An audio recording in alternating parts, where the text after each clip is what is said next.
Hi hello how are you welcome to my channel. అక్క ఎలా ఉన్నారు, బాగున్నారా? నేనైతే చాలా చాలా బాగున్నాను. మీరు కూడా చాలా బాగున్నారని అనుకుంటున్నాను. ఈరోజు నేను సోయా చంక్స్తో పప్పు చేసి చూపిస్తున్నానండి. చాలా బాగుంటుంది. కొత్త వెరైటీ అయిన రెసిపీ కదా. అవునండి, నేను కూడా ఈ మధ్య హోటల్కి వెళ్తే వాళ్ళు ఈ విధంగా పెట్టారండి. అది తిన్నాను, చాలా టేస్టీగా అనిపించింది. అప్పుడు వాళ్ళని నేను అడిగానండి ఎలా చేయాలని చెప్పేసి. వాళ్ళు చెప్పారు ఈ విధంగా చేయాలని చెప్పేసి. నేను కూడా వాళ్ళు చెప్పిన విధంగానే ట్రై చేశానండి. చాలా టేస్టీగా వచ్చింది. అందుకనే ఈ రెసిపీ నేను కూడా చేసి మీకు కూడా చూపిద్దాం అనుకున్నానండి. తప్పకుండా మీరు కూడా ట్రై చేయండి. ఈ రెసిపీ తప్పకుండా నచ్చుతుంది. టేస్టీ యమ్మీ అయిన ఈ సోయా చంక్స్ పప్పు చేయడానికి నేను ఇక్కడ 200 గ్రామ్స్ అనేది శనగపప్పును తీసుకున్నానండి. ఈ శనగపప్పుని బాగా మనం ముందు కడుక్కోవాలి. అందుకనే వాటర్ను పోసి శుభ్రంగా వీటిని ఒక 2 సార్లు అనేది మనం కడుక్కున్నామండి. కడుక్కున్న తర్వాత దీంట్లో నుండి వాటర్ని అంతా తీసేసానండి. తీసేస్తే ఈ విధంగా ఉన్నాయండి శనగపప్పు అనేది. ఇప్పుడు ఈ శనగపప్పును అనేది ఉడికించుకోవాలి కదా. దీనిని డైరెక్ట్గా మనం గ్యాస్ మీద పెట్టైనా ఉడికించుకోవచ్చు, లేకపోతే కుక్కర్లోనైనా ఉడికించుకోవచ్చు. నేనైతే కుక్కర్లో ఉడికిస్తున్నానండి.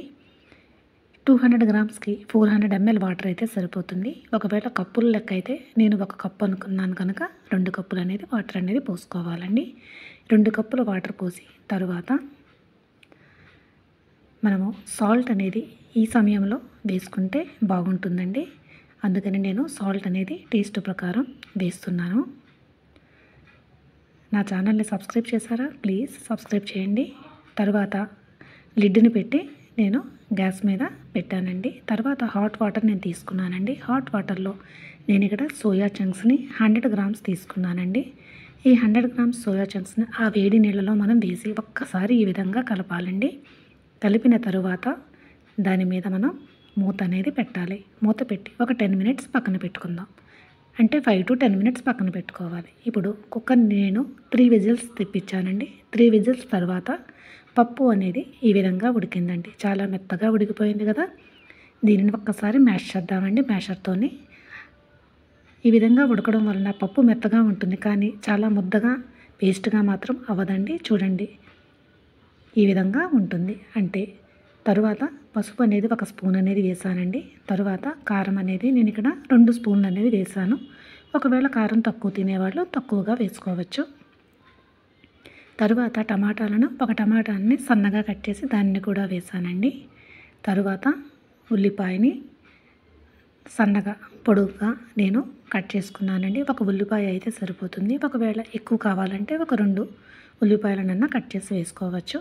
నేను ఇక్కడ ఒక పెద్ద ఉల్లిపాయని ఈ విధంగా సన్నగా కట్ చేసి వేసాను.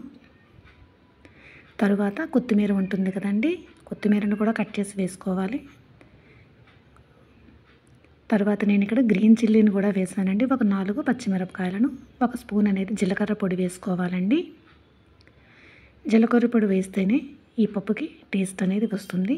జీలకర్రని వేపి దానిని పౌడర్గా చేసి వేస్తే బాగుంటుంది. ఒకవేళ బయట దొరికిన జీలకర్ర పౌడర్ అయినా మనం వేసుకోవచ్చు. ఇప్పుడు వీటినన్నింటినీ బాగా మనం కలుపుకోవాలి. కలుపుకుంటే ఈ విధమైన కన్సిస్టెన్సీ అనేది ఉన్నది.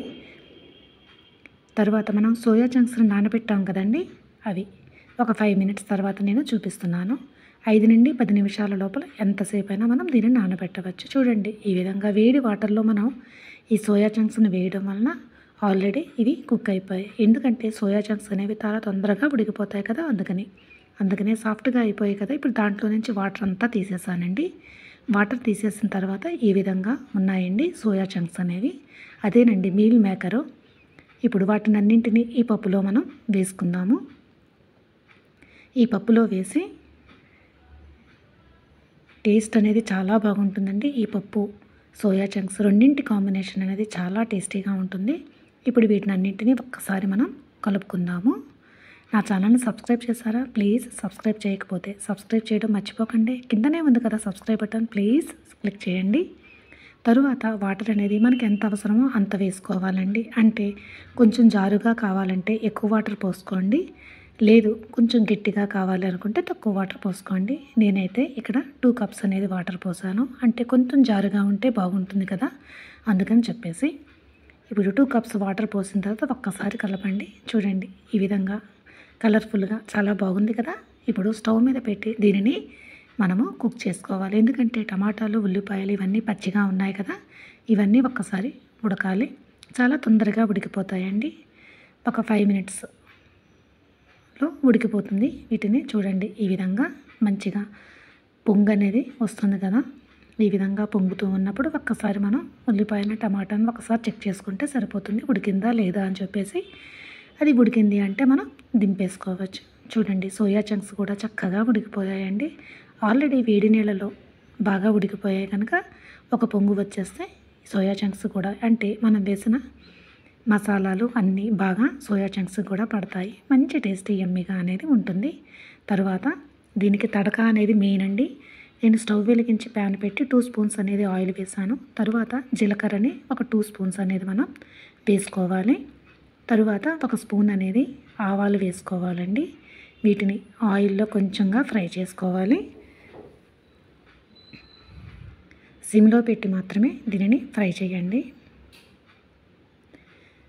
ఈ విధంగా ఫ్రై అయిన తర్వాత వెల్లుల్లి రెబ్బలు ఉంటాయి కదండి, వాటిని ఒక 10 దాకా మనం వేసుకోవాలి. వెల్లుల్లి స్మెల్తో చాలా బాగుంటుంది. ఇవి కొంచెం వేగిన తర్వాత స్టవ్ అనేది మనం ఆఫ్ చేసేయాలండి. స్టవ్ని ఆఫ్ చేసిన తరువాత మనం వేయాల్సిన మెయిన్ ఇంగ్రీడియంట్ ఒకటి ఉందండి. ఇప్పుడు ఒక స్పూన్ అనేది కారం వేయాలండి. పూర్తిగా ఆయిల్ చల్లారిపోయిన తరువాతనే మనం కారం అనేది వేయాలండి. వేడిలో కారం వేస్తే కలర్ అనేది మారిపోయి అస్సలు బాగోదు. ఇప్పుడు ఈ విధంగా పక్కన పెట్టేసుకోవాలి. తర్వాత ఒక గిన్నెలో మనం ఉడికించి పెట్టుకున్న సోయా చంక్స్ ఆర్ పప్పుని మనం ఒక గిన్నెలోనికి తీసుకుంటున్నామండి. తరువాత మనము తాలింపు పెట్టుకున్నాం కదండి, దాన్ని కూడా మనం వేసుకుందాము. కొంచెం కొత్తిమీరని పైన జల్లితే బాగుంటుంది కదా కలర్గా. తర్వాత మనం తాలింపు పెట్టిన దాన్ని ఒక్కసారి ఈ విధంగా వేసుకుంటే చాలా టేస్టీ యమ్మీగా ఉంటుందండి. కొంచెం పప్పు నీటిని కూడా నేను ఆ తాలింపులో కలిపానండి. అందుకే మంచి కలర్ఫుల్గా ఉండి ఈ తాలింపు వల్లనే ఈ పప్పుకు మంచి టేస్ట్ అనేది వస్తుంది. తప్పకుండా మీరు ట్రై చేయండి. ఎలా ఉంది, ఎలా వచ్చింది అనేది నాకు కామెంట్ చేయడం మర్చిపోకండి. నా ఛానల్ని ఫస్ట్ టైం చూస్తుంటే తప్పకుండా సబ్స్క్రైబ్ చేయండి. నేను చూపించిన ఈ రెసిపీ అయితే మీకు నచ్చిందని అనుకుంటున్నాను. నచ్చితే మరి ఏం చేయాలో తెలుసుకురా, మీకు ఒక లైక్ మాత్రం వేసుకోవడం మర్చిపోకండి. Please like, share and subscribe. చేశారు కదా, సబ్స్క్రైబ్ కిందనే ఉంది కదండి, లైక్ అండ్ సబ్స్క్రైబ్ బటన్ రెండింటిని క్లిక్ చేసేయండి. Okay, bye bye, see you. మళ్ళీ కొత్త రెసిపీతో మళ్ళీ కలుద్దాం.